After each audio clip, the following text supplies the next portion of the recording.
You are attending How Gender Equal Climate Action Works to End Poverty, the Zonta story.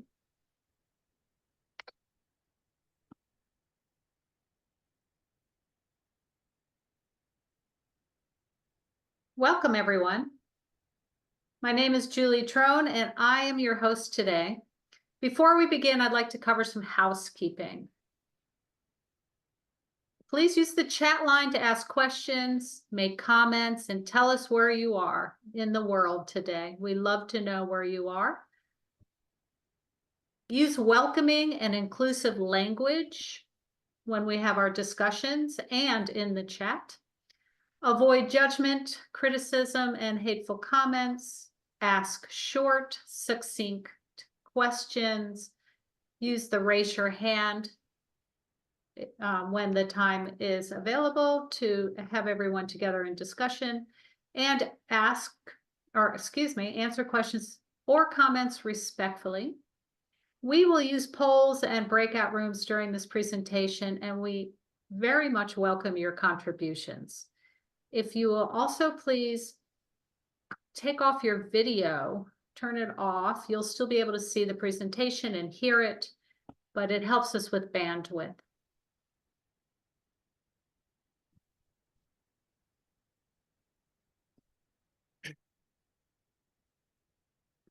We are here today to explore how gender equal climate action works to end poverty and share our Zonta story. It is saddening to know that by 2050, if we continue with business as usual, climate change will push up to 158 million more women and girls into poverty and lead 236 million more women into hunger. So what can we do? This is our journey for today. Following introductions, we will provide an overview of Zonta Says Now and describe some of the global challenges contributing to women's poverty. We will then explore some tools for a fairer world and discuss them in breakout rooms. Finally, we will summarize and close the session. Our team today is led by me in Colorado, USA. I will be working behind the scenes, hosting this session, monitoring the chat with some help, and setting up the breakout rooms. Our presenters consist of Zontians from a few countries. From the USA, we have Bobby Cardillo in Virginia, Angela Brokeman in Kentucky, and Connie Campbell in Washington State. So we've covered almost all of the time zones here. From India, we have Eric Alaviev in Mumbai, and from Germany, we have Karen Lang in Berlin, and from Bangladesh, we have Dilruba Ahmed. I'll hand over to Bobby to tell you more about Zonta International and why we are concerned about climate change. Thanks, Julie. Founded in 1919, Zonta International is an international human rights organization committed to building a better world for women and girls. In short, our 25,000 members in over 60 countries say yes to gender equity, no to violence against women, and now to climate justice. Zonta International envisions a world in which women's rights are recognized as human rights, and every woman is able to achieve her full potential. In such a world, women have access to all resources and are represented in decision-making capacities on an equal basis with men. And in such a world, no woman lives in fear of violence. Zonta International holds general consultative status with the United Nations Economic and Social Council and participatory status with the Council of Europe. We use this train to show why Zonta Says Now to gender-based climate action.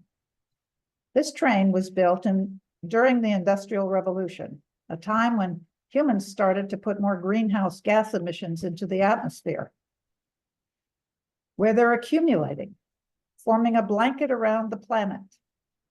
and causing global heating and associated extreme weather events. Extreme droughts, floods, fires, and storms trigger social disruption, causing millions of people to lose their livelihoods and homes. This social disruption magnifies any existing inequality, including gender inequality. Zonta Says Now stops the train by advocating for governments to meet their obligations under the Paris Agreement and closing the gender gaps in education, health, economic opportunity, and safety. Climate change impacts women and girls of all ages in all countries. These are the women and girls who inspired Zonta to take action. In Sudan, Deborah, age 9, must walk farther each day looking for food, water, and wood in her drought-affected country, and there's no time for her to go to school, and she no longer dreams of being a teacher. In Mozambique, Ayan, age 11, is frightened as she's being sold into marriage. Her family lost everything in the floods, leaving them destitute and unable to care for her. In Canada, Judith, age 42, has the daughter Claire, age 7. Claire has severe asthma that is made worse by the wildfire smoke. Judith is losing income as she must stay home to care for Claire, and she worries that she may lose her casual job. In Australia, Maria, age 79, walks to the local library in order to find relief from the extreme heat, as she cannot afford air conditioning in her rented apartment. She has a heart condition and she worries about how she will financially, physically, and mentally survive the hot summer. While in Nigeria, Relia, age 33, saw her entire market wash away in the floods, taking away her livelihood. And she's worried now how she will feed her children. In Germany, Freya, age 51, was made homeless in the floods. She has lived in a temporary shelter for nearly 2 years, waiting for her home to be rebuilt. Zonta Says Now seeks climate justice for women and girls like Deborah, Ayan, Judith, Claire, Maria, Relia, and Freya. We want women to be able to prevent, prepare for, respond, and recover from the impacts of climate change on the same basis with men. We can do this by taking gender equal climate action locally, nationally, and internationally. And Karen will tell us more about how Zonta works to achieve climate justice. Thank you, Bobby. Yes, Zonta's strategic plan states that Zonta will fully embrace climate justice as an area of focus, and we will further develop Zonta Says Now as the campaign for our activities to address climate justice at local, national, international levels. And of course, as well as at national levels. The last edition of the International Sondian magazine describes climate justice as putting gender equity and human rights at the core of decision-making and action on climate change, as women and children in general are still more vulnerable to natural disasters. This is Zonta's focus on climate-related topics. Of course, Zonta is not an environmental organization, but as a global human rights organization for women and girls, we have an obligation to be part of the necessary change in the spirit of the Paris Agreement. We need to address the resistance and threats that the consequences of climate change are already posing to the few gains we have been able to make together in the fight for the human rights of women and girls. The article also refers to Zonta's statement on climate change. Zonta's statement on climate change contains many recommendations to achieve climate justice. We call on governments to meet their obligations under the Paris Agreement, educate girls and encourage them encourage them to take up STEM careers and be part of the global response to climate change. Involve more women in decision-making so we have gender balance in governing bodies. Enable equal economic opportunities by addressing gender gaps in childcare, elder care, pay, anything that is a barrier to women participating fully in the economy. And include women in disaster planning so their needs are met. The statement calls on all members to increase their own awareness of climate justice, advocate for gendered climate actions, support more women in decision-making on environmental sustainability, promote girls' education, climate literacy, and women in STEM, and advocate for policies that ensure women's full participation in the economy. So far, we have focused on disaster preparedness and on raising members' awareness of climate justice. Our next focus will be on enabling women's full participation in the economy. Over to Angela to tell us about our tools. Thank you, Karen. Zonta Says Now is an international campaign. We have Zonta Says Now web pages where our knowledge is collected and stored.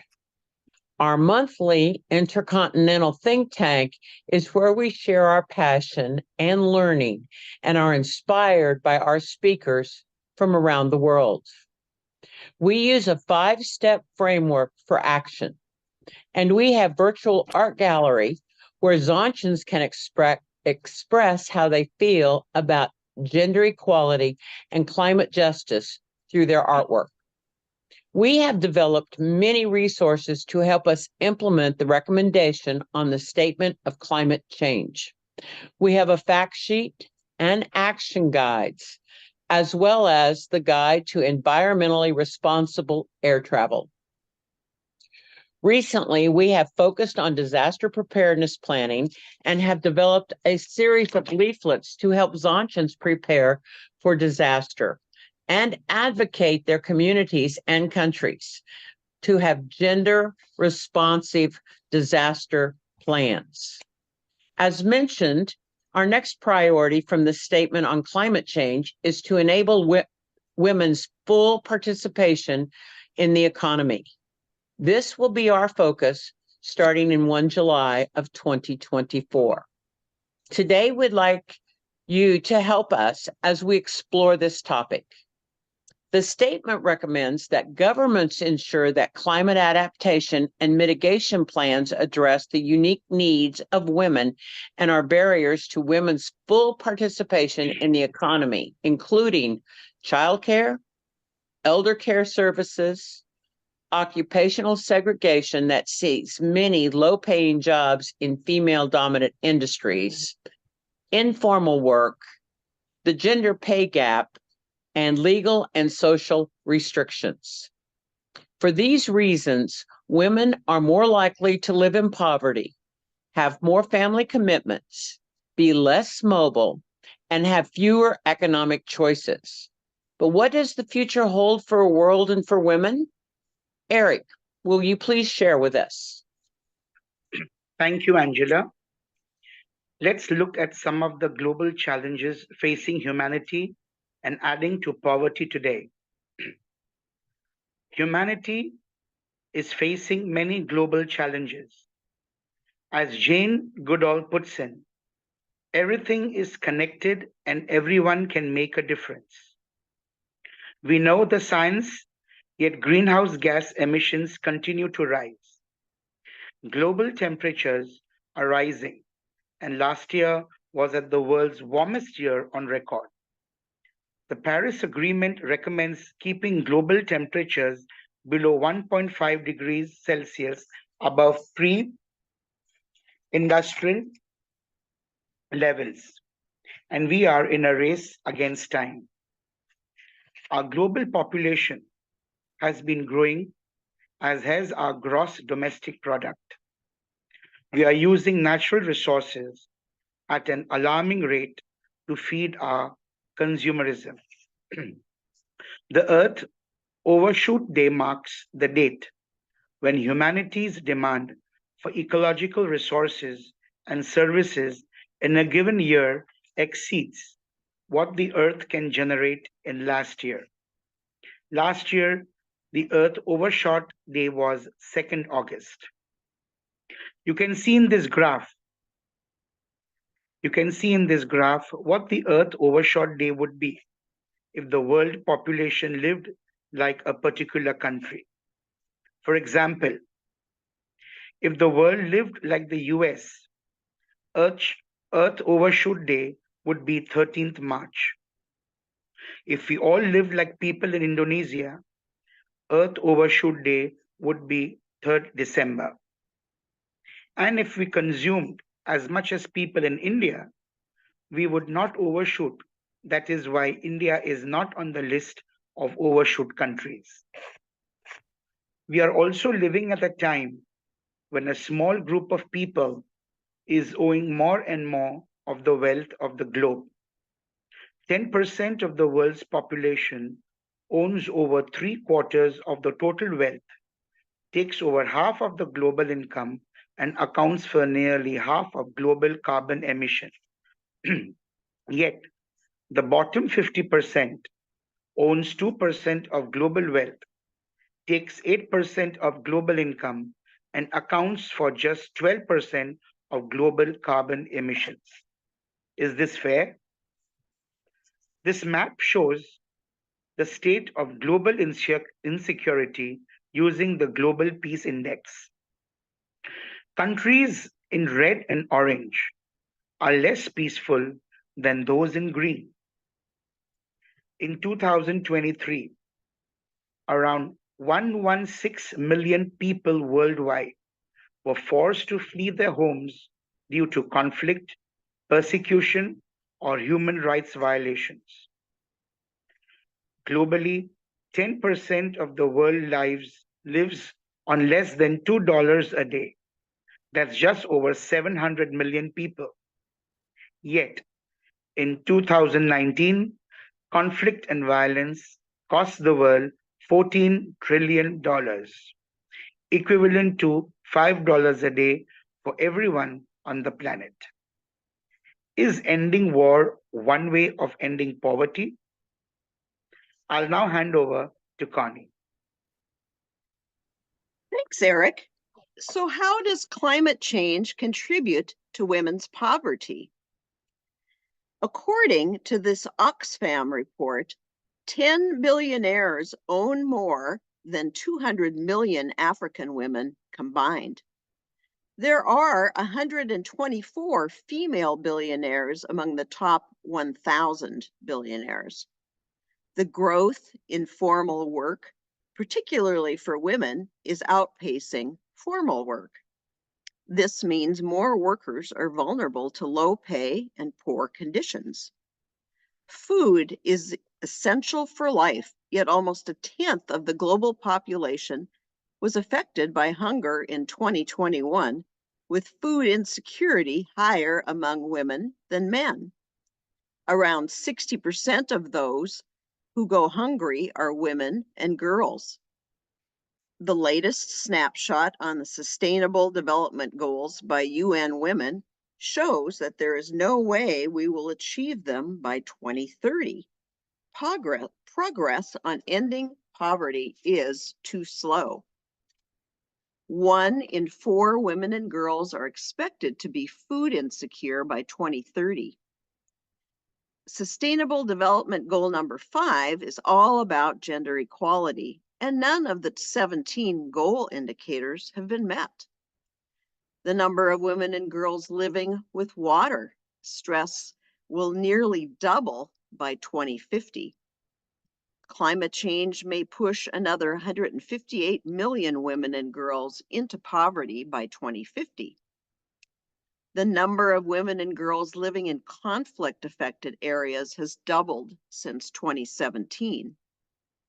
On the plus side, If we could achieve universal electricity access, we could reduce the number of women and girls living in poverty by 185 million by 2050.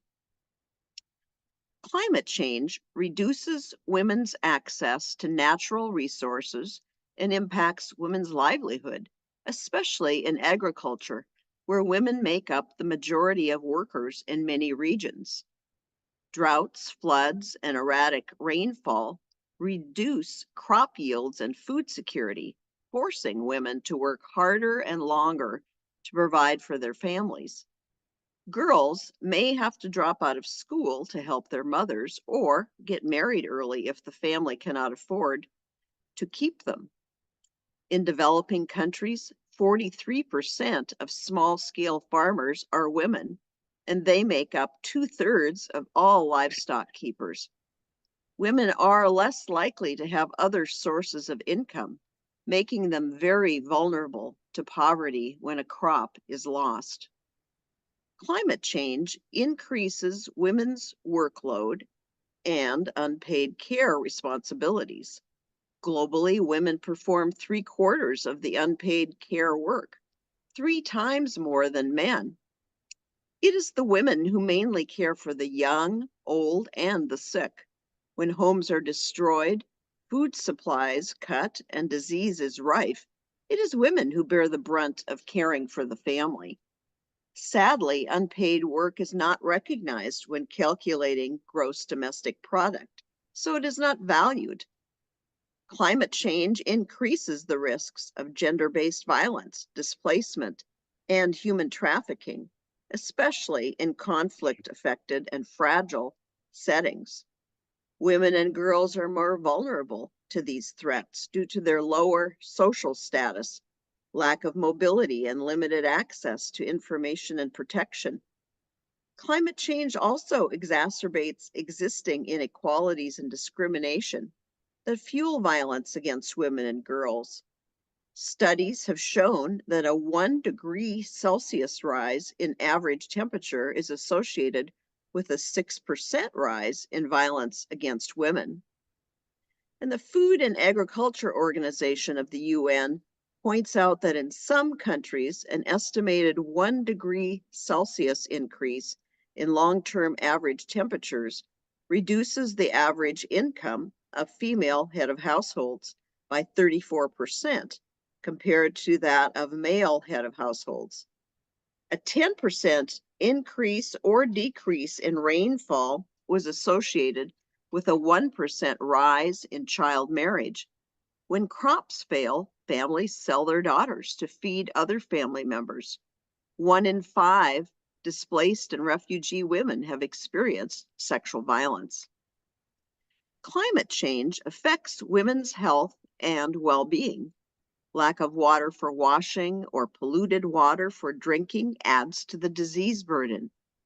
Women and girls are often the last to eat in a household, and mothers often go without food so that their children may eat. Extreme heat has been associated with preterm births. During a climate disaster, health services are disrupted. Treatment may not be accessible, and there may be more unplanned pregnancies.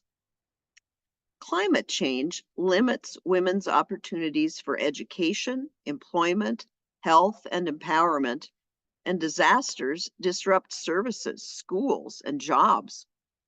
Women face multiple barriers to full economic empowerment, and any disaster compounds the problem. The numbers truly do say it all. The global gender pay gap is around 20%. 130 million girls miss out on school. 48% of women have access to the internet compared to 58% of men.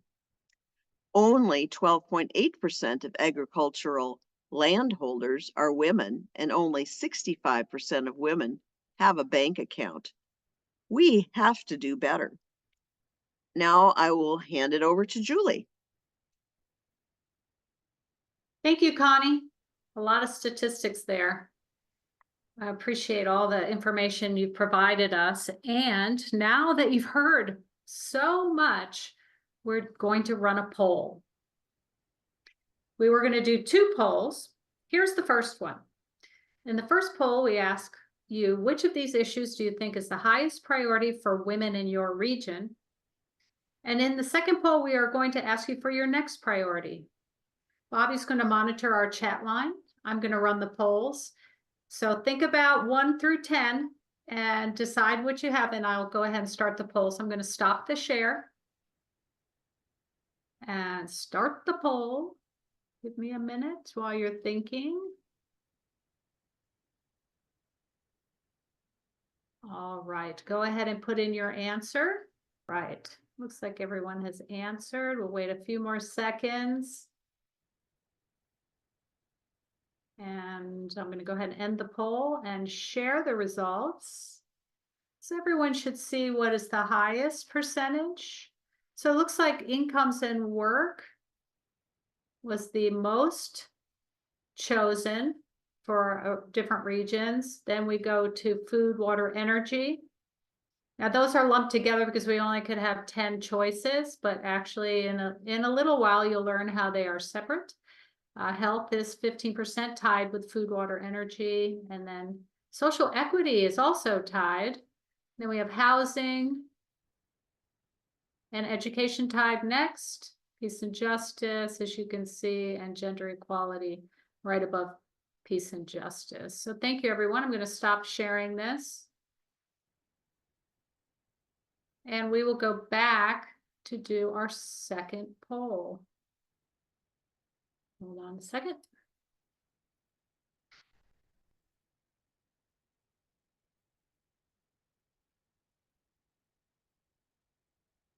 All right, everyone. Now let's see what the second highest priority is.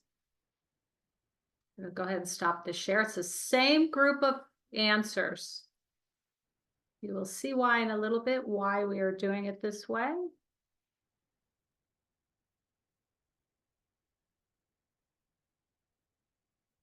Okay. All right, almost everyone has participated. Let's see what the poll results show us. As you can see, let's see, looks like incomes and work are second highest priority for many of you, and education and health. Those are our top 3. Gender equality is in there. Housing, social equity. So as you can see there, I'm going to stop sharing and go back to the presentation. But as you can see, so many of us have the same issues.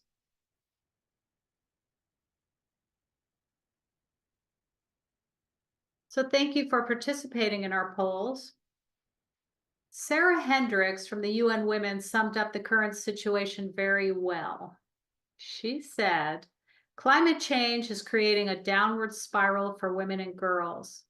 We need to transform economies away from extraction and pollution and integrate women's rights into all aspects of climate policy and financing. I'm now going to throw it to Karen to tell us about 3 reports that can help us do this and understand it more clearly. Thank you, Julie. Yes, the first report looks at women as financial customers. Reaching Financial Equality for Women was co-authored by United Nations Women, and it points out that in 2022, only 14 countries out of 190 have gendered equality under the law for vital financial and economic indicators. They point out that many women cannot access formal identification, open a bank account, own property, develop a credit history, save, build assets, secure a loan, open or expand a business, or buy a mobile phone to send and receive money. They also describe how women are more vulnerable to economic impacts of climate change. More women live in lower income communities and work in highly vulnerable sectors, such as agriculture. They may have limited household decision-making power because of restrictive social norms and legal barriers. This report suggests 10 actions to accelerate women's economic empowerment, including digitizing payments, outlawing discrimination against women, ensuring universal access to identification, and ending the gender gap in mobile phone ownership. It also recommends hiring more women in banks and collecting more sex disaggregated data. The second report, called Gender Finance, is from the Financial Centers for Sustainability Network. It looks at how financial services are provided to women and includes a gender finance charter based on 10 principles. The charter aims to build a more gender-inclusive financial ecosystem that incorporates gender considerations into all aspects of business.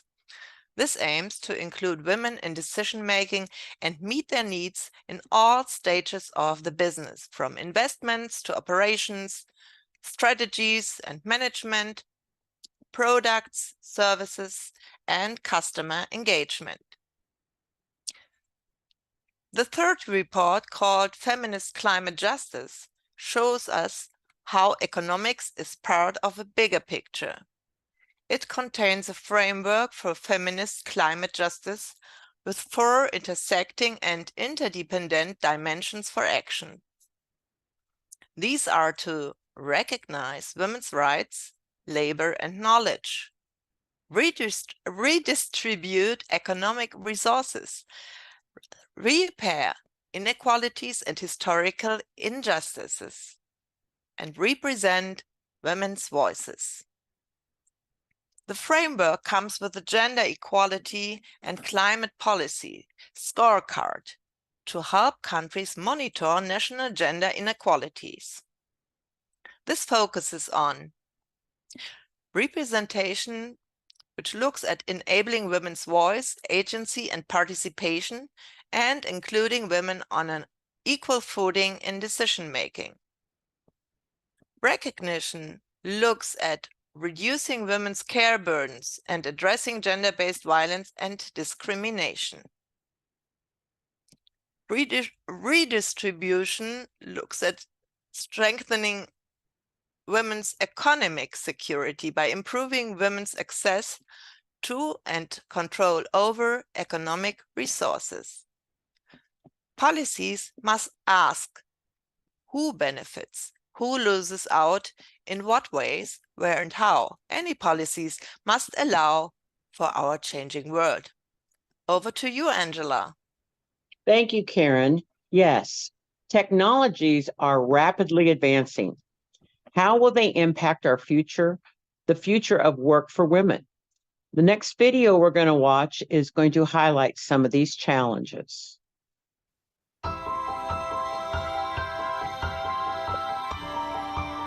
The world of work is changing radically.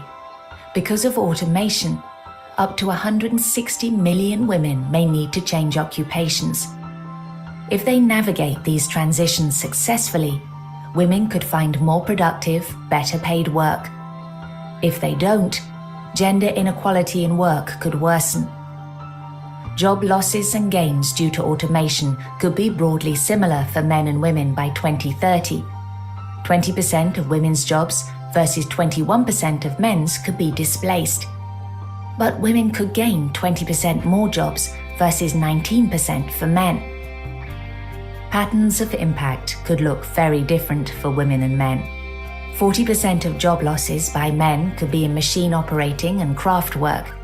52% of job losses for women could be in clerical support and services.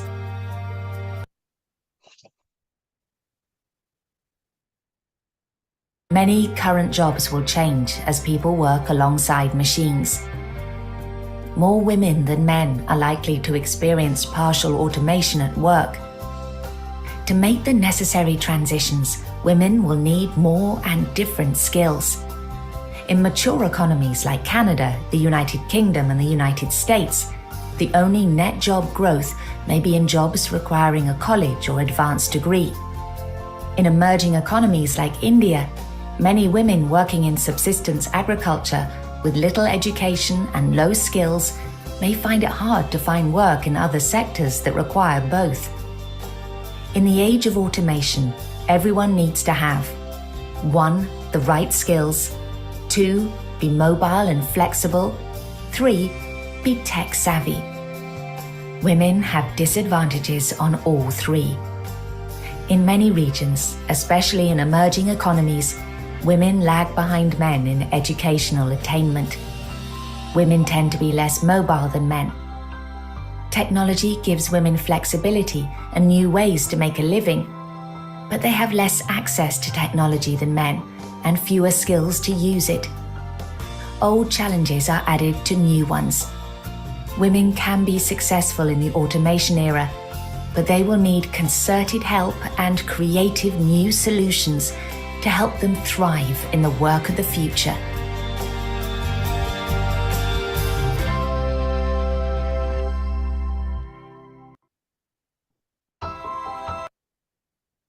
Given everything we have covered so far, how do we enable women's full participation in the economy today and in the future? How do we raise them out of poverty? So, Julie, would you put us in our breakout rooms so that we can have this discussion, please? I sure will. Welcome back, everyone. I hope you had a lively discussion. Sorry about the slowness in my breakout rooms. Not sure really what happened, but we're going to expect that again in a little while where I assign the groups. I know 2 of our presenters were in one room, and I hope that turned out really well for you. Let's have some highlights for a few minutes and just go through what each room was talking about. So we're going to start with Angela Brokeman. Thank you so much. We had a good conversation. We talked about the need to help young girls and women appreciate education and specifically the STEM aspects of education.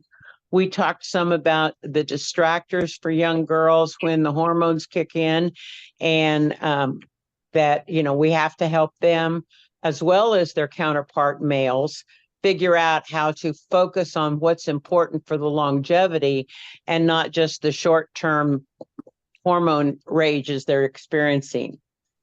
Women also need support in education and figuring out, for many countries and many places, the funding, the availability of that education to them. We have to become much more active in the way we raise our voices to include the non-paid work that we do and having recognition on this. We need to be able to work with men so they can appreciate what goes on, and we need to move forward in a worldview shift as to how we all fit together. You're on mute, Julie. Doesn't There you that go. happen to all of us? Yeah, thank you, Angela. That's wonderful. Wonderful highlights. That sounds like a robust conversation. Let's go to Bobby next. Okay, well, we had mostly folks from Canada and the United States, and we had Jutta from Germany who said it was middle of the night there. Anyway, we talked about the Equal Rights Amendment in the United States needing to be passed to really allow women to have full legal rights, which will help us with equal pay. It will help us with everything, and ultimately help get women out of poverty and equal jobs and so forth. Dee in Canada talked about her shock at women's health care and reproductive care as it's happening in the United States right now, that women have to have the ability to decide on when to have children in order to have full access to jobs and careers.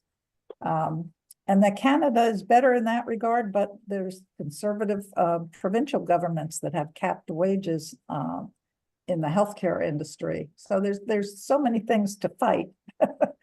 I mentioned this is an opportunity to share that the USA Caucus is having a webinar on April 28th on women in leadership and trying to get women to run for office, because to get that seat at the table. So we're going to have a panel that includes Zontians who actually have been elected to office, share their stories. So please think of joining that. But all of us should think about trying to get a seat at the table. We also talked about the work that we've been doing on child marriage in the United States as being a bright spot. You can make a difference. You can change laws. And we are doing that state by state. And then Denise talked about educational awareness. We have to make people aware that, particularly with our healthcare situation, reproductive healthcare situation in the United States, OBGYNs are leaving their practices, and women in her area have to travel very far distance to get care when they're pregnant. So we have to just share the awareness and educate people. And from that, we can make change. Thank you, Bobby. That was wonderful. It's nice to hear. It's nice to hear your highlights about 2 countries, because that shows everyone that, you know, we are all connected in the issues that we face. Thank you. All right, I'm going to throw it to Karen next for highlights. Yes, thank you. Lots of discussion points were very similar in our group, covering 4 continents like India, US, Canada, and Europe. No, 3. I exaggerated. 3 continents. Yes, of course, first we said that it is all about accepting and respecting women and women's labor and women's contribution to that. And that starts very early, and it starts as well in your private room and in your own house, but also in society. And yes, and then it's all about, of course, breaking the glass ceiling. Education is a very central, crucial thing to promote education for girls. And we see that lots of women are really very skilled and have got good examiners and high education, but we don't see them in a top level. So that has to be they have to be encouraged. And Sonja from Germany, for instance, suggested to start in school with the education on economy, so that children learn from early age on, and also women, girls, that how to go for salary, what you can earn for work, but also how the economy works. That was very interesting. And I had a very good news from Canada to end it. There are already a lot of men taking parental leave, and that this is becoming trendy. And we see that also in the young generation, in I think of men in Germany, that fathers are more interested to really take part in children's care. And I think, yeah, that's a good thing. So yeah, that was the summary of our discussion on that. Thank you, Karen. Wonderful. Now, Eric, were you and Dilruba together in a meeting? Oh, you can unmute. It was me and Karen together. You and Karen. Okay, do you want to add a few things to what Karen had to say? I think she covered everything what we discussed. Okay, thank you, Eric. And Dilruba, why don't you tell us what happened in your room? What were you talking about? You're on mute. Muted. Yeah. We spoke about our experiences, and I related that how women are coming up in our societies and communities. What we needed exactly to do was to motivate them, to motivate their families to come out and go to work, because some of them have the skills, but what they lack is motivation and also self-confidence. So if we can, work together and give them that incentive and that moral boost up that you can do it, I think, because you see, ours is a different society. We have religion play a major part. So women are thought to be taken, that they should remain in the home and take care of the children and not go out. But then there is a disparity among in the status of women. Some women have reached the political level, and now this time we've seen in our political participation, women have been given a ministership, state ministership, which is a moral booster for other women, that they can also participate in decision making in the political level also. So there are some good things coming up, and again there are also some disadvantages for women who have little or no education at all. So first thing, we have to concentrate on educating the women.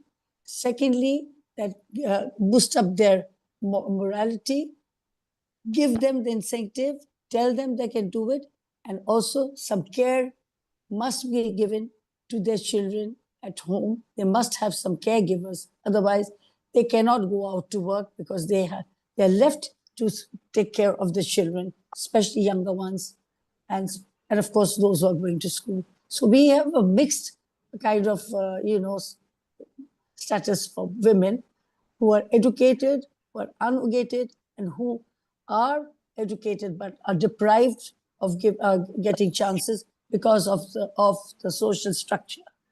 So education, and if we can motivate them to make decisions, if we can give them more incentive, more career-oriented jobs, then I think we can bring them out of this poverty level.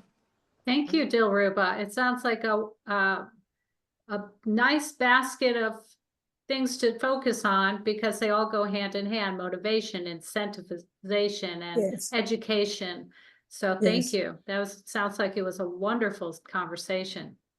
We are going to Connie for last but not least for highlights. Thank you, Connie. Thank you, Great. Dilruba. So we had two women from Canada and one from Uganda and one from the UK. So it was a nice mix. Yeah, our participants from Canada talked about that not all women in the labor force necessarily want to or need universities, and that some of them may want to go the trade school route, but there is a need to change men's attitudes towards having women in trades. Grace from Newfoundland also talked about scholarships being given to women in the trades, but even beyond those scholarships, some may need help in actually getting jobs. Joan from Uganda shared some kind of eye-opening things in terms of what it's like in her country for women. Women are very much second-class citizens. Much of their labor is unpaid. Much of what they do is forced duty, and they are very much unappreciated.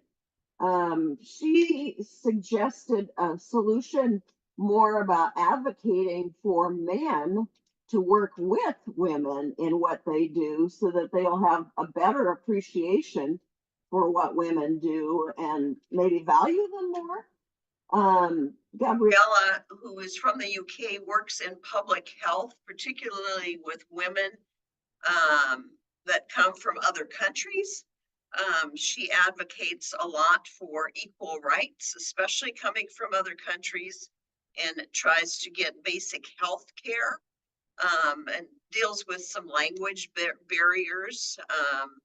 Very much advocates for empowering the next generation for social equity as well as education. and supports trying to get education for these people in that country. I would say education was a theme in our group, as well as the whole equalizing of women in Uganda. Sometimes we don't realize how good we have it compared to some other countries. Mhm. Thank you, Connie. Wow, the highlights were powerful today. And there was a thread of education all the way through. I see Gabriella has her hand raised. Gabriella, do you want to say something real quick? No, actually, Julie, I was just clapping. Thank you. Thank you, Corny, for summarizing so well. No, thank you. Wonderful. Thank you. We are going to start sharing our screen again, and I'm throwing it to Angela, I believe. And while you're moving this back to the screen, we did have a member from Scandinavia, and she also spoke to the fact that men lose money if they don't take maternity leave during that bonding period with a new child at the home. So there are countries that are moving in the proper direction. So thank you all for your participation and giving all this fantastic feedback to us. At this point, I'm now going to hand it over to Bobby to show us how many ways the progress that we can make can be measured. Thanks, Angela. So, are we trying to work in a broken economic system? Yes. Economist Peter Drucker famously said, "You can't improve what you don't measure." But are we measuring what matters? Most countries measure their economic progress using the gross domestic product. GDP was developed in the US in the 1920s to track the country's economy after the Great Depression. And it was soon adopted by many other countries to track and compare their economic progress. So we have a little video that's going to explain how GDP is calculated and what are its limitations. Hi, I'm Willa, and I work here at the IMF. What is GDP, or gross domestic product, and why should you even care? Can you see that okay? GDP is all around us. It's cars, clothes, doctors, even. It's all part of GDP. Let me explain. Some people produce goods like cars or clothes. Others produce services, doctors or hairdressers. So if you add up the value of goods and services, you get gross domestic product. Or you can add up incomes. If you add up the income of all the United States in 1 year, you get US GDP. So a higher GDP means everyone's doing great, right? Not always. You see, GDP doesn't measure, for example, how fairly things are being distributed. Some people may be getting all of this income, or how much the environment is being damaged. A lot of cars may a lot of pollution. In fact, GDP doesn't even include some very important services, like childcare.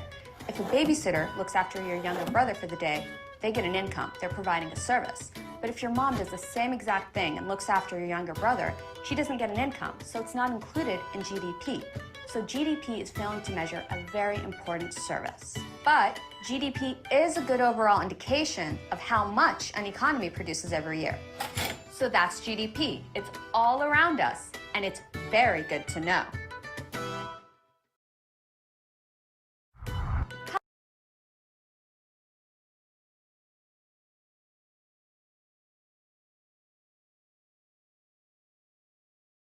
I'm sorry, I was muted.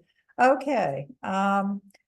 Just going to point out that in following along with that, Raisa Fraser has also commented in our chat that GDP does not include the division of labor within the household, which it hinted at, but it didn't really say that. So thank you for sharing that.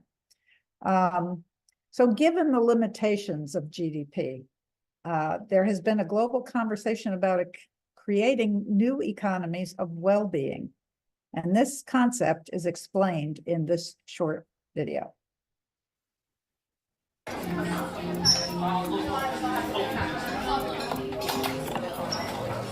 We often think of the economy as a straight line. We work hard to produce a lot so we can consume more, increase our gains, and spend it all again. But where does this take us? Our society and our planet? What if the economy was not a straight line, but more like a web, like a beautiful spider web, without the spider, of course, with different lines representing values such as innovation, education, equality, health, that come together to make like an economy of well-being. That's the word. Must remember it. The economy of well-being.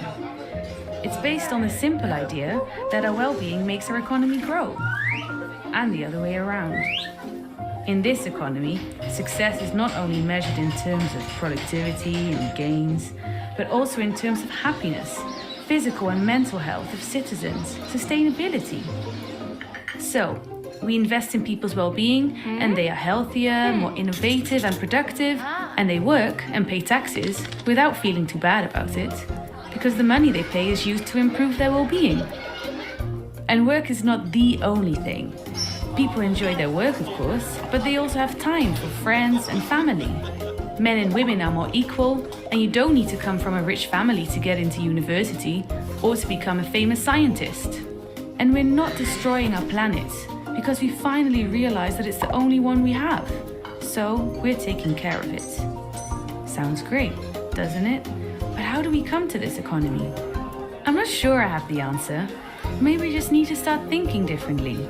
So let's erase the straight line and look beyond the market, beyond averages, beyond the here and now, and into the future. Let's start building an economy of well-being. The end.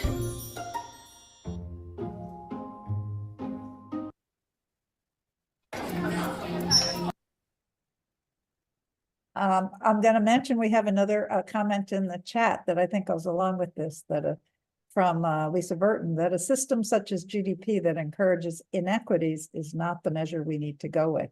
So at this, I'm going to turn it over to Angela, and she's going to tell us more about well-being. Thank you, Bobby. Over the years, there have been many measures created that go beyond GDP.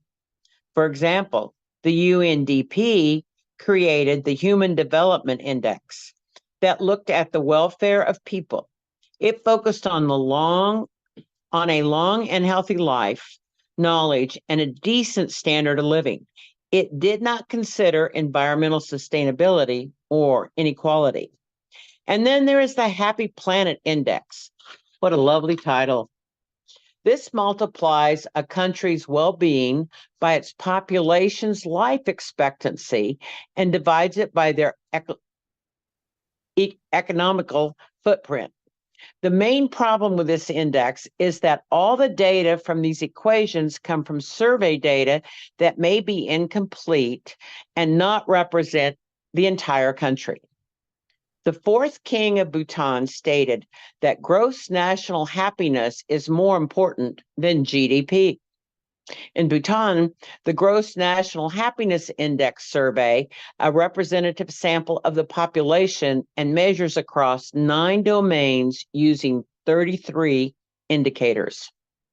The GNH index identifies 4 groups of people: unhappy, narrowly happy, extensively happy, and deeply happy.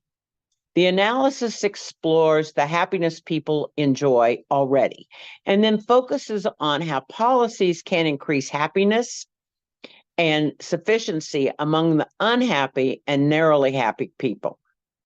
Other systems look at a variety of dimensions. For example, the Boston Consulting Group Sustainable Economic Development Assessment, called SEDA, SEDA, focuses on 10 economic, investment, and sustainability indicators. The Genuine Progress Indicator expands this theme and has 26 economic, environmental, and social indicators. You can see on the wheel that some indicators are positive and others are negative. The total indicator is the sum of the total wheel. This is a useful tool for measuring progress against time in one country, but it is not so useful for directly comparing countries, as every country measures the indicators differently. And that is exactly what we saw when we did our two polls, that we see things differently from the primary and secondary focus. Of course, the UN Sustainable Development Goals are perhaps the most comprehensive of measures. They consist of 17 goals and 169 targets. Many indicators lack established methodologies or standards, and there are gaps in the data, making it very difficult to measure and monitor the goals effectively. Is there a system that would better prepare us for our rapidly changing world? I'll now hand it over to Karen. Thank you so much, Angela. And today we'd like to introduce donut economics to demonstrate how, if we measure what matters, we could create a more sustainable world. Kate Raworth is a United Kingdom economist teaching at Oxford University. And in this short video, she introduces the donut framework.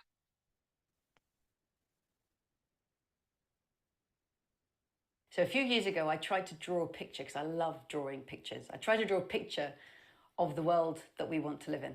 And it, silly though it sounds, it came out looking like a donut, American one with a hole in the middle. So imagine a donut, there's the outside, and then there's the inside, and there's that hole in the middle. In the hole in the middle, that's a space of deprivation, a space of shortfall where people don't have the resources to meet the essentials of life, like they don't have enough food or education, they don't have access to electricity, enough income, they don't have decent housing. So it's a space of shortfall, and we want to get people out of that hole in the middle into the donut. But we want to do that for the whole world, making sure that we also don't go beyond the donut's outer crust, because that's a space of ecological overshoot, where humanity puts more pressure on the planet than the planet can take, and we start causing climate change or massive loss of biodiversity. We start creating a hole in the ozone layer or polluting Earth with chemicals that we add to it. So we need to both get people out of deprivation and poverty, but also protect Earth and protect these fundamental life-supporting systems that keep us alive. Those are the two sides of human well-being, the inside and the outside of the donut. And the 21st century challenge is a unique one. It's to get everybody out of poverty while coming back in at the same time. That's never been taken on before. And that's partly why we need to rewrite economics, because it's a completely new way of looking at what human well-being is. Yes, and this diagram shows how a city or a country can measure its ecological and social progress. The outer boundaries show the ecological ceiling and measures 9 planetary boundaries. The hole in the middle shows how well people's needs are met using 12 social boundaries, including gender equality. The red segments show how much the system is broken. The donut can be used to compare the performance of different countries visually. For example, Kenya's environmental footprint is small, as it has no red segments extending from the outside of the donut. However, it is not socially just, as there is a lot of red in the donut hole. Costa Rica is the closest to meeting the needs of all people within the means of the living planet. There are very small extensions in the planetary boundaries and minimal red in the center.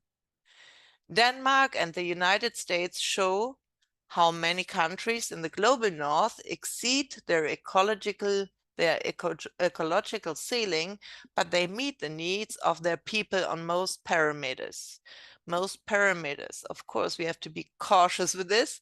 In the US, it looks like the social foundation is good, but there are major issues, of course, with gender equality, social equity, and health. Gender equality is going backwards in some areas. Both of our polls reflected the inner circle of donut economics. Some cities have used community forums to develop their own donuts. For example, in Melbourne, Australia, they adapted the social parameters to meet their local needs, and the resulting donut serves as a powerful new compass for the city. They changed networks to access and information and added mobility and art and culture. They also included a ring to remind everyone about the importance of healing and reconnecting to the nature and to each other. So how can we use the donut for the benefit of humankind? The Club of Rome is a non-profit organization of diverse thought leaders from around the world. And they ask us the following questions. Can we, meaning all individuals and all people in society, join forces to overcome the challenges of this century together? Can we, with courage and conviction, make a collective leap forward in human development? Can we overcome divisions, neo-colonial and financial exploitation, historical injustices, and deep mistrust between nations to solve the emergency in the long term? And finally, can we achieve systemic change in decades, not centuries?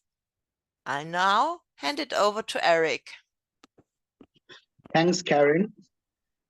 Moving on further, the Club of Rome put the answers to these questions in the book, Earth for All, a survival guide for humanity. They propose two scenarios, business as usual and a giant leap. The giant leap scenario asks what is possible to achieve in one generation. This short video captures what Earth is all about. The world has never been so rich, but we're still susceptible to shocks and crises. Can we build more resilient societies? Not utopian, but functioning and fair. This is the story of Earth for All. We assembled a group of economic thinkers and scientists and developed a computer model to test their big ideas. We then asked, what's possible in one generation? If we carry on as normal, population and material footprints continue to grow, particularly due to overconsumption in rich countries. The gap between the richest and everyone else widens. Social tensions worsen. Climate change impacts become ever worse. But what if the world takes a giant leap now, with 5 extraordinary turnarounds? In this possible and plausible future, all people can live a good life within safer planetary boundaries. We avoid the worst climate impacts. Poverty ends earlier. Population peaks lower. Well-being rises. Social tensions fall. Nature starts to heal. Incredibly, the investment needed is only 2 to 4% of global income. But we do need massive investments now, driven by governments on a clear mission to enact the turnarounds. Another big idea is a citizens' fund for each country, where companies pay to use our commons, the wealthiest contribute fairly, and the funds are distributed to all citizens equally. But rebooting economies won't happen on its own. We need a global movement, kicked off with worldwide citizens' assemblies. This is Earth for All. How the story ends is up to you. Join earthforall.life. Okay. Kate Raworth is also a member of the Club of Rome and a supporter of the 5 critical turnarounds suggested in Earth for All. She says, it is time to shift from the age of endless growth to an age of thriving in balance. Earth for All uses the 9 planetary boundaries and the 12 social boundaries identified in the donut economics. The giant leap scenario is where societies adapt unprecedented and immediate action across 5 interconnected turnarounds. These are ending poverty, addressing gross inequality, empowering women, transforming the food system, and transitioning to clean energy. To help end poverty, the Club of Rome suggests that we must rethink and restructure international financial policy to encourage sustainable, thriving business. We need, among other things, a tax on large fortunes, the closing of tax loopholes, a shift from the income taxation to taxation of accumulated wealth, and a shift from taxing labor to taxing the consumption of resources. And last but not the least, fairer access to credit financing and debt relief for low-income countries. And we need to also have a new economic operating system. We need to move away from the social welfare towards an unconditional basic income and a citizen's return. This return is fed by citizen funds into which companies and corporations pay for using the commons. For example, in Alaska, oil companies have been paying into the Alaska Permanent Fund for many years. Every year, each inhabitant receives money from this fund. In 2021, it was around $1,200 per person for a family of 4.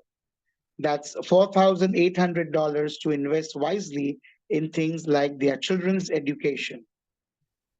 Finally, a new currency model would charge for holding money, making it more attractive to invest in sustainable and ecological meaningful commons and goods. This video marches us through each of the 5 transformations. Can we have the video, please?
Fine.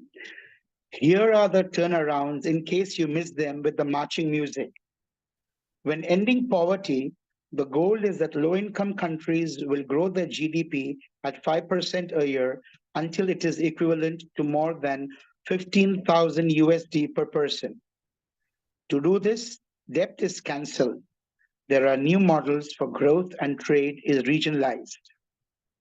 To address gross inequality, the goal is for the wealthiest, 10% in the world, to take less than 40% of national incomes. This is achieved through progressive taxation, trade reunionization, and having a universal basic dividend, so everyone gets a basic wage.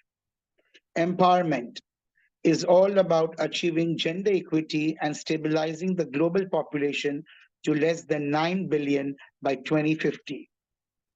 Transforming food systems aims to have healthy diets for all, protect the soil and ecosystem, not expand agricultural land and reduce food waste. This is achieved by cutting food waste, promoting regenerative agriculture and soil health, and changing diets. Finally, the clean energy transition aims to have greenhouse gas emissions every decade to reach net zero by 2050. This is achieved by cutting energy waste and consumption, electrifying everything, and having renewable energy with storage. Over to you, Bobby. Thanks, Thank Eric. you. So we've seen some theories. So how do they work in practice? This video from the Wellbeing Economy Alliance describes what a well-being economy is, and it asks if we are serving the economy or if the economy is serving us. Communities around the world are shifting towards a well-being economy. Economies touch every aspect of our lives. Whenever we create and exchange, when we care for or teach one another, when we rest, give, or receive, economies are present. But what is an economy really for? Is it serving us or are we serving it? I think an economy should serve the mothers, the children, the teachers, the doctors, all the people that live in it. It's thriving. It's meeting the needs of all people within the means of the living planet. To be good stewards of the planet, to be good stewards for one another. That's what an economy should be. What we're being asked to do essentially is to put aside our assumptions about how the world worked in the past. So I think the economy needs to shift toward promoting flourishing of life in all its forms, rather than just promoting a system of monetary exchange. It's about looking after our planet, our home, and how we manage as a global tribe. You can't just have one set of people kind of imposing those needs on the rest of society. So you have to include everybody in that dialogue about what kind of economy we want. In order for people to be truly liberated, for people to be truly free, they must have control of their economic futures. This is 1,000 hands, 1,000 seeds blooming. We held a national conversation with the citizens of Wales, and we posed the question, what's the Wales you want to leave behind to your children and your grandchildren and future generations to come? We began with Amsterdam, and other cities and towns and nations and islands started picking up these concepts too, from Barbados to Barcelona, from Copenhagen to Cali, Colombia. We're working with a community in Pomona, California to help co-create a vision for well-being and then move from that vision toward a strategy. If you ever think that you're too small to make a difference, okay, Wales is a tiny nation of just over 3 million people, and yet we have this world-leading legislation. Just basically, how do you work with your neighbor? How do you work with your friend, your enemies? How do you relate with them in a way that their life, the way they live their day-to-day life is thriving?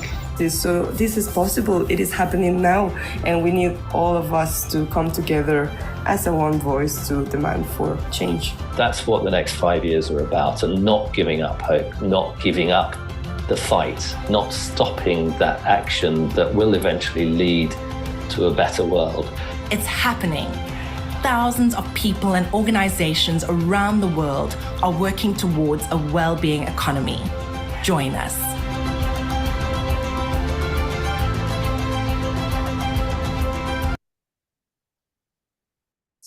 So the Well-Being Economy Alliance, also known as WEAll, is a global collaboration of over 400 organizations, alliances, movements, and thousands of individuals, working to transform the economic system to serve the people and the planet.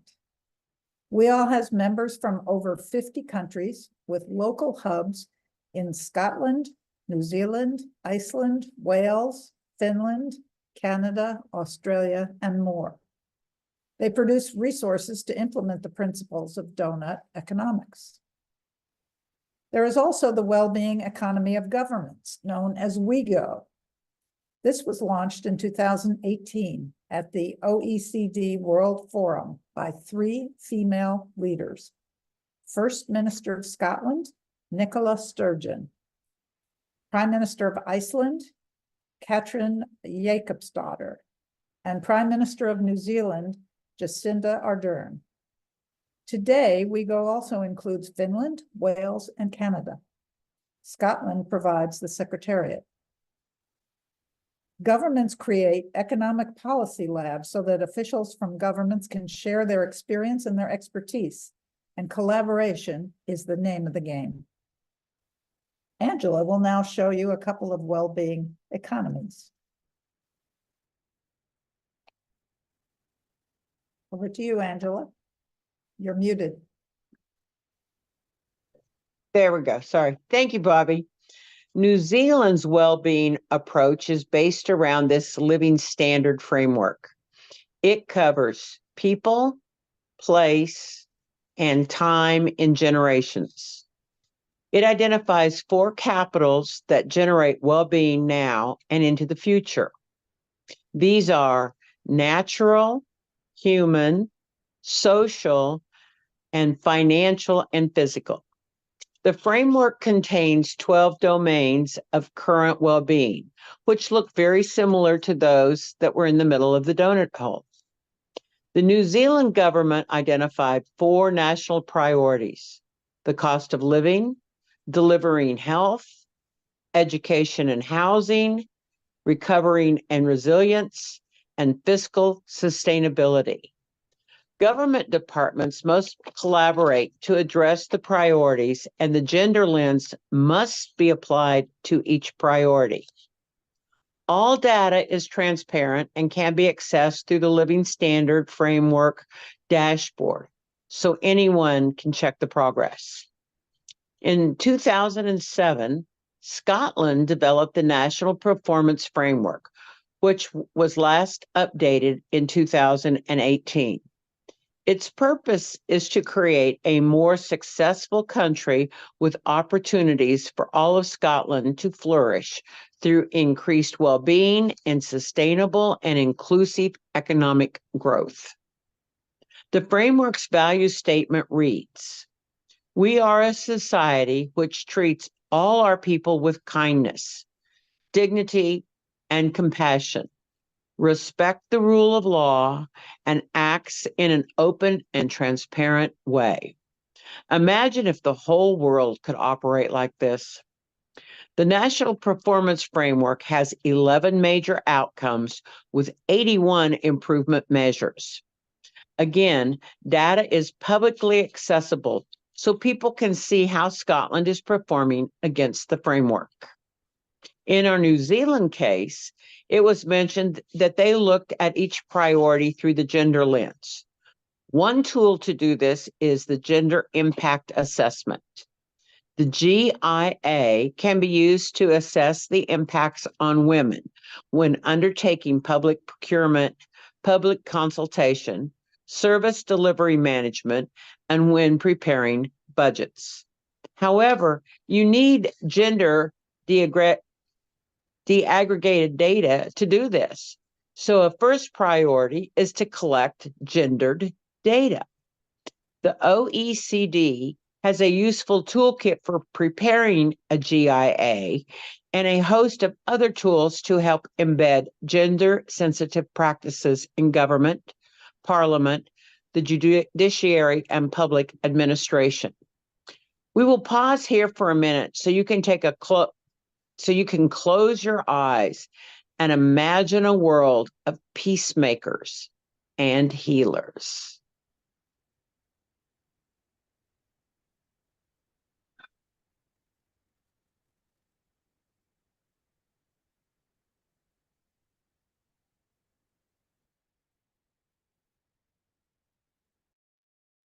Thank you, Angela. I hope you envisioned something beautiful for the future of our planet and each other, our societies. We are going to move into another discussion. We're going to talk about what can you do to empower women and end poverty. Go to the slide. So as you see on the slide, it has the elements of social injustice or social justice needs, we can call it. Then we have locally, nationally, internationally. But let's think about small actions that we can do today so that the discussion can be very robust. Sometimes it's hard to think very broadly. However, don't let that stop you if you have nationally and internationally thoughts. We can talk about that too. So I'm going to stop the share and go to our breakout room. So please bear with me. Here we go again. Welcome back, everyone. We are going to hear some of the highlights, starting with Angela again. Hello, all. We talked about having a universal child care provided, which would help women be able to go to work.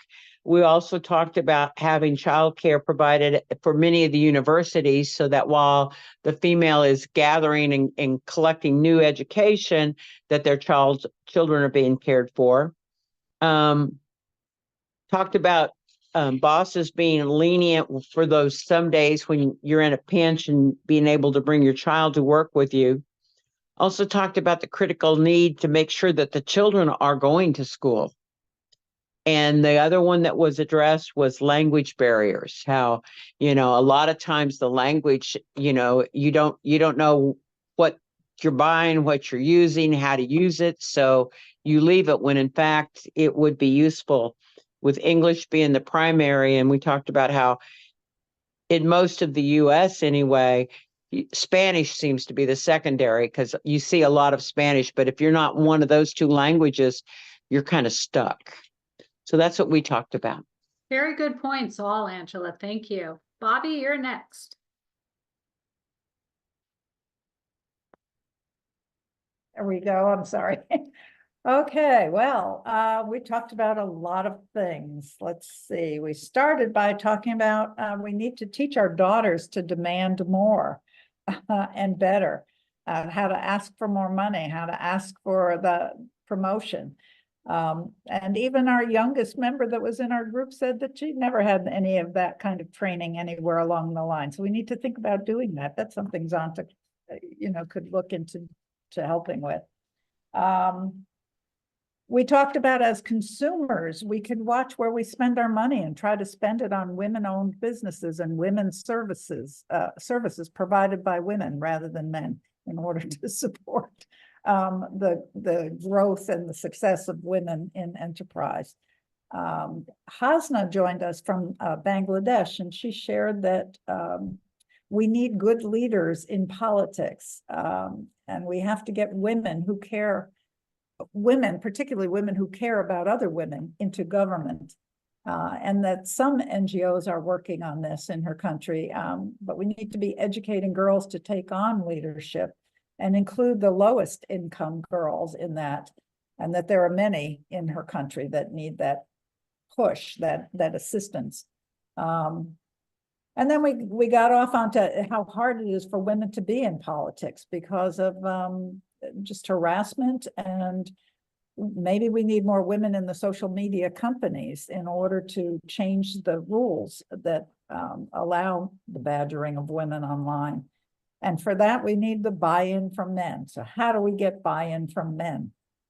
And then we talked about the need for legislation. Legislation can really change some of this. And we talked about supporting legislation at the local level. I talked about going down to support a bill in in Fredericksburg, Virginia, and having a press conference along with other NGOs in order to highlight an unfair ruling about sexual assault. So you can do things locally with other organizations. And then Denise talked about what she did in the state of Michigan to end child marriage in that state, working with many other organizations for many years. But it's something that 15 Zonta clubs worked on together. And so Zontians can make a difference working on legislation. And so we decided it may be best to focus on the local level. Thank you, Bobby. A long list of very important tactics that women can take. Thank you. Let's go on to Dilruba. Yes, my group, only I forget her name, the Japanese lady spoke, and she spoke about women in politics. And actually there wasn't much participation, so and I didn't speak because she was the only one there. But hearing all of you, I would like to add what Hasna has said, because we are in the same country and we share the same views. So women in politics must be helped by other women. Otherwise, it is not, possible for women to lend their voices when they are suppressed by men and women. So there is a quota in our country, and I think that we have to work harder to increase the quota and include more women in participation politics. Then, of course, I think that we have Zonta can start the slogan "He for She," because if the men are not taking care of some responsibilities of the house, then it becomes very difficult for the women to continue to work at home and work outside. And of course, I would have spoken on equal pay. Why is there always a disparity between payments? Because if it's the same caliber, same intelligence, same stamina, same sort of effort that you're putting into the job, but we have to fight for equity and equal pay when we are in the same status, when working in the same status. And of course, there should be creche for women to leave their children behind when they go to work.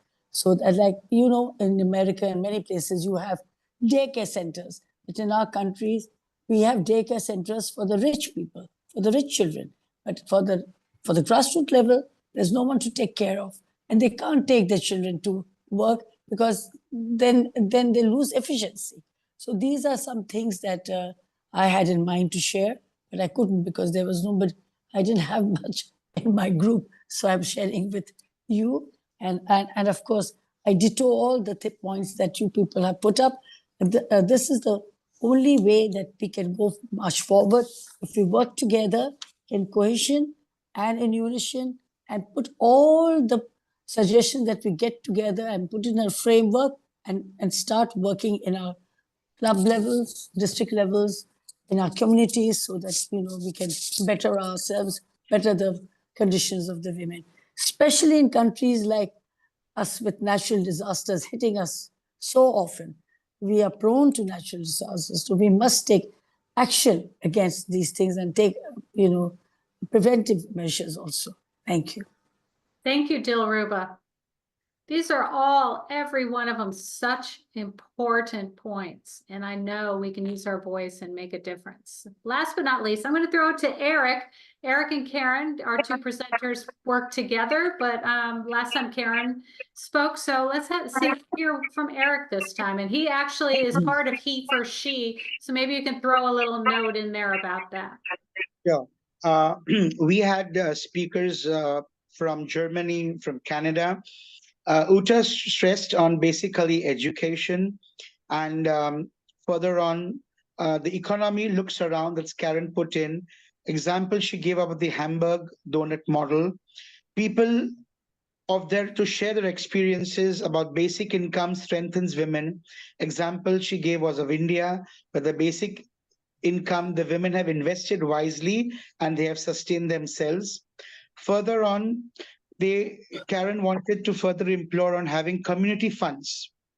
And these community funds should be received by the families.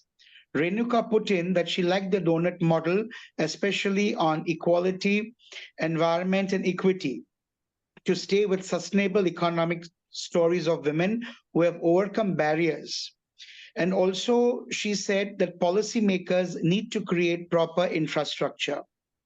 Also, Anita put in that you need to calculate what the average extra labor produces for average lifetime changes that makes an impact on the gross national product. And the basic income for women should be that the rich should be taxable, and whatever amount is acquired should be used for women from the lower strata of society. To add further, in India, the legislation has given 33% of reservation for women, and self-help centers have come up where the government at the local level, at the grassroots level, funds women's small group organizations so they can make their own business, thrive their business.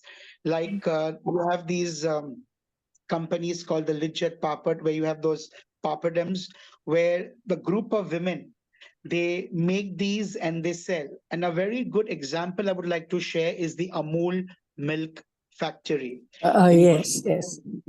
Where women at the grassroots level, they are given money, funds to purchase cows and cattle, and they are milked every morning. They are taken to a nodal center where it's checked, and then it goes to the main factory to make butter, cheese, ice cream, and so on. So these women are given a small amount to sustain themselves and their family, even if the men in the household don't work or they don't support them. So this is what was taken up. Thank you, Eric. Wow, that's very impactful. So nice to hear about a government of a country making such inroads for women. Well, I'm going to go ahead and share my screen, and I'm going to throw it to Karen. Wait a minute, our group didn't share. Oh, Connie, I wrote you down, but I didn't let you go. I am so sorry. Your next, Connie. Okay, so we had quite the lively discussion. We talked about how women in leadership sometimes are harassed and get a lot of hate mail. And so that can be a stumbling block towards more women getting involved. We talked about the need for more people at the bottom level of services needing to be invited to the table. One of the folks said that there isn't a country around that doesn't have policies, but how do the policies actually help the common people? So the need to have that. And we even talked about the kinds of meetings that Zonta has. Here we are meeting for the CSW in New York City. Why not meet in a place that's in a place where you're dealing with more common people? How can we bring more people to the table, people from countrysides, indigenous people, all of those kinds of things? So we're all over the place, but we're wanting to actually not just have policies, but make them be helpful to people. And how do we hear from those people so that we can make them helpful for people? Wonderful. We've learned so much today. Let's move into our summary. And with all of those discussion points for 2 discussions, I think all of us have probably our hearts filled and our minds filled to see what we can do in our own local area. Let's go to Karen for a summary. Karen. Yes. Oh, what a journey. Thank you so much, Julia. What a journey we have been on today. I hope you all enjoyed it. And let's just remind ourselves of what we did. We started with a train journey and described Zonta International and why Zonta says now to gender equal climate action. We shared the statement on climate change that includes a recommendation to enable women's full participation in the economy.